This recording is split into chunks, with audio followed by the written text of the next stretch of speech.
Zach LaVine. I think leadership is all they need. And then you got the boy Williams out of Georgetown. I'm out. Duke. Why did I say Georgetown? You get him out of Duke. So really, I would like them to pick up another physical guy, and then the physical guy I would like the Bulls to pick up is, what's my man name?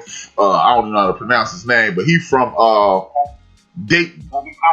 Obi Toppin. I ain't want to blow it. Obi Toppin out of Dayton. Toppin is that physical presence that you need on the inside. He explodes to the basket. He would be, if properly developed, I think he would be another Bam Adebayo. And he plays just like Big Bam. He got that thick body like Bam. He got the springs like Bam. And he actually looked better than Bam looked coming out of Dayton and when Bam was leaving Kentucky. So when I look at them and I look at him and I go, and just y'all can respond to what I'm about to say if you like. I think the NBA, shout out to LeBron James and the Los Angeles Lakers. I think the NBA is about to go back to more of a traditional basketball style of play because the league saw, well, if they were paying attention, if you ask me, the league should have seen the fact that this three-point shoot basketball is going to get you beat regularly. If you don't have some form of low post presence or close to the basket buckets, you cannot shoot your way to the NBA championship. Even with the great run that the Golden State Warriors went on, if they don't acquire Kevin Durant, they don't win another championship. I'm listening. I mean, they're not teaching that in college, though, so it's no traditional big man. So, well, they ain't going to college no more, though. They ain't teaching shit in college anymore, unless you talk about in class. I'm just saying, but other than Anthony Davis, Jokic, and Buddy from Portland, whenever he's healthy, it's not really no bangers. And actually, Jokic's not really a banger. So I don't see that coming into. I don't see the big man coming in yet. I mean, I would like for it to go back to a pound game. No, I don't mean exclusively back to the basket all night long. Wait, like when Mark Jackson and Charles Barkley used to put you to sleep, backing the dude down for 24 seconds. I'm talking about a Golden State Warriors style, a Denver Nuggets style, a Los Angeles Lakers style, a Miami Heat style game of basketball. Because if you notice, they had all three forms of offense working, all of those teams. You had Anthony Davis in the post, you had Joker in the post, you had Bam Adebayo in the post, you had Jimmy Buckets with the mid-range, they got the boy Hero on the deep. To me, it is it's more a true brand of basketball than trying to emulate the highlights that you saw on the Golden State Warriors. Because that's all you saw. You saw Steph Curry hit 8 threes tonight, but you didn't see all the backdoor cuts. You didn't see all the dunks, the layups, and things of that nature. All they showed was Steph Curry hit 8 threes, and you went, all they do is shoot threes. And then when you watch the game, you're like, these dudes don't shoot a whole lot of threes. Unless somebody hit red hot. Hey, but it'll be hard to pass up on that boy from Georgia, the shooting guard, Edwards. Yeah. That was my next question. Who do you pick first?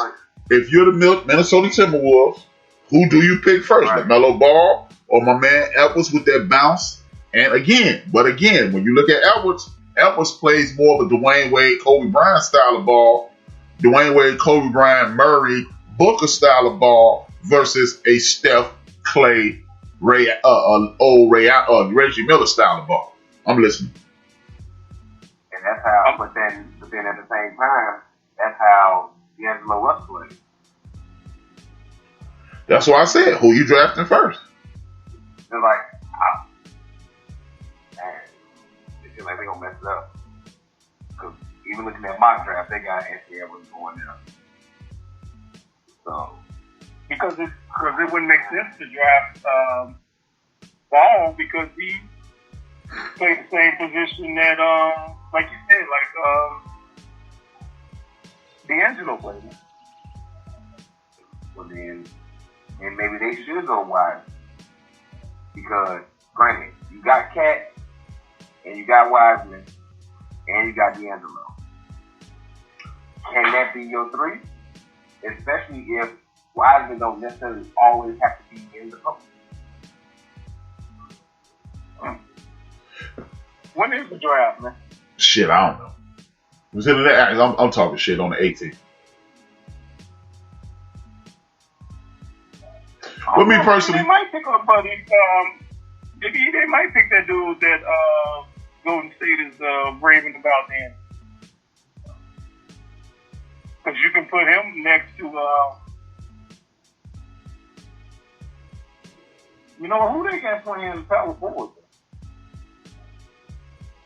who knows? Let me look it up.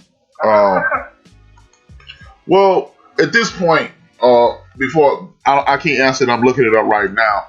Me personally, I would pick Russell. Russell is a point guard. I believe. I think he's an NBA point guard, especially in 2020 NBA point guard. Yeah. Personally, you can pick the ball kid or you can pick any of those three guys because D'Angelo Russell is potentially going to handle the ball. He's potentially going to be the most dominant ball handler they have. And if you have him, I'm looking at their shooting guards. None of those dudes really stand out. Well, Jacob Evans from Cincinnati is solid, but he ain't gonna do no damage. James Johnson is one of their power forwards. Oden Spellman is another power forward out of Villanova. He's a solid. They have solid players. Personally, this is just the way I see it. I'm picking one of those guards, whether it be the ball kid or the kid out of Edwards out of Georgia, or this kid from Israel, because again, I believe the National Basketball Association is about to stop playing basketball again. All these dumbass threes. Every team that got their ass whooped unexpectedly shot way too many threes in the playoffs this year. And if you want to keep doing that and you ain't got Steph Curry and Klay Thompson, go right ahead. But to win, from what I saw, Boston shot too many threes. Miami took their ass out. What's the name? Obviously, the boys in Houston shoot too many threes. The local rec team would have took their ass out. The Clippers. I remember. I'm not trying to toot my own horn, but you can remember the night that they won, the night that they lost. I came on air and said, "What's going to happen is they're going to continue to move the ball. They're going to put Jokic in the post, and they're going to have Murray and the rest of them circulating the ball. Their legs will be tired at the end, and they're not going to be able to hit those jumpers." And that's exactly what happened. I think that's why I believe the NBA is going to go back to a more traditional style of basketball. Maybe like even though I wasn't there, I'm not going to pretend I was there. I'm not even going to act like I'm astutely aware of what's going on. But it makes me believe more of the early 70s, early to mid 70s Boston Celtics with a 6'8" Dave Cowan, or the early to the mid to the late 70s with the Washington Bullets or Jack Sigma and the Seattle Supersonics playing a more traditional style of basketball. No, I'm not Kareem in the post, but we're going to move this mug around. We're going to dominate with basketball players with skill and ability versus everybody shooting these stupid ass threes and going to shoot us out the game. Because when you're not hot, your ass is cake. I'm listening. I totally agree though, because we saw that's exactly what happened. So hopefully we do move back to traditional basketball. If not, they don't catch up. They're gonna keep winning. Hey, y'all think they're gonna trade either Russell or the Beard, man? Russell or the Beard? Oh, you mean Russell Westbrook or the beard? I don't know. I don't know if I would trade either one of them because we don't know what they're capable of at this point. They played a gimmick style of basketball last year that was predicated on regular season. When you have to see that every night, when you know we're playing these two guys tomorrow, we're playing them the next day, we're playing them the next day, all that gimmicky basketball folds. Don Nelson, it folded. Doug Moe with the Denver Nuggets in the 80s folded. Cottonfish Simmons with the Phoenix Suns, that shit folded. But once you slow it down, move the basketball, I know I sound like a broken record, but this is the exact same thing I'll be using with the National Football League. You run to win, you throw to score. If you don't have balance, you cannot win. That's the way I see it. I don't have a problem being wrong, and if I'm wrong, point it out. Say, hey, rap, you sound stupid. I don't know what you're talking about. And I'll be like, all right, well, that's just the way I see it. Or if you show me something different, then I'll change my mind. But I keep watching this happen time and time again.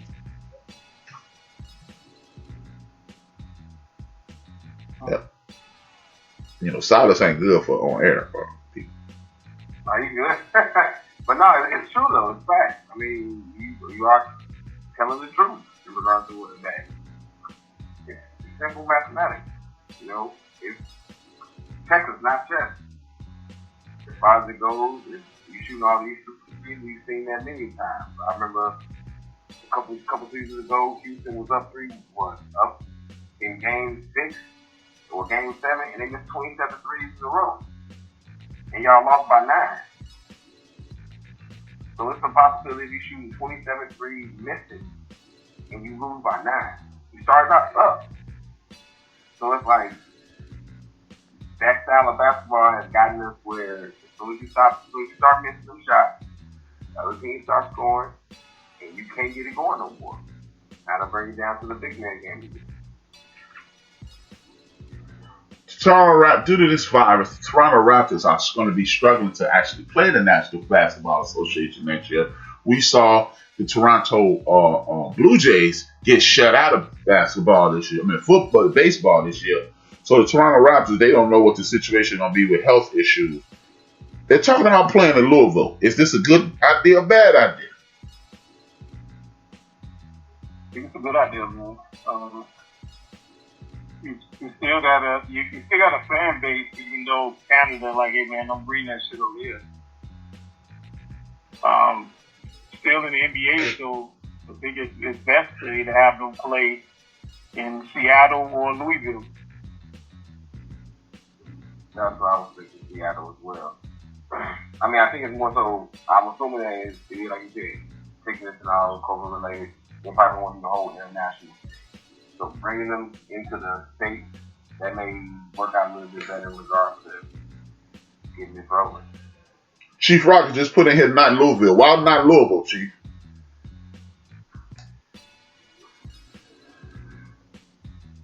But I think it's an excellent idea. Louisville is a hotbed of basketball.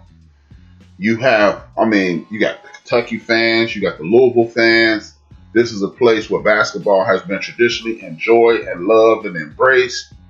You had to run from, I can't think his name, Denny Crum. I think that's his name, Denny Crum. And then you had the little Dracula run. That's what I call it. He's like a little bitty version of Dracula. This is a city that loves basketball. This is a state that loves basketball. And when you got a state that loves basketball, you can supplement them. I think that'll be the perfect place to put them because you got people that's going to enjoy the games. And then, we don't even know if it's going to be fans. So if it's not fans, then don't make it. They can play in Central Park in New York. But it's a situation to whereas it's a unique situation. And I don't think that it's really going to make a difference where they play. But if they play in Louisville, because, hey, Rocker said it's a big city that they can play in. But you know what? Think about this, Rocker. 10 years ago, You'd have never thought a team, a little more than 10 years ago, when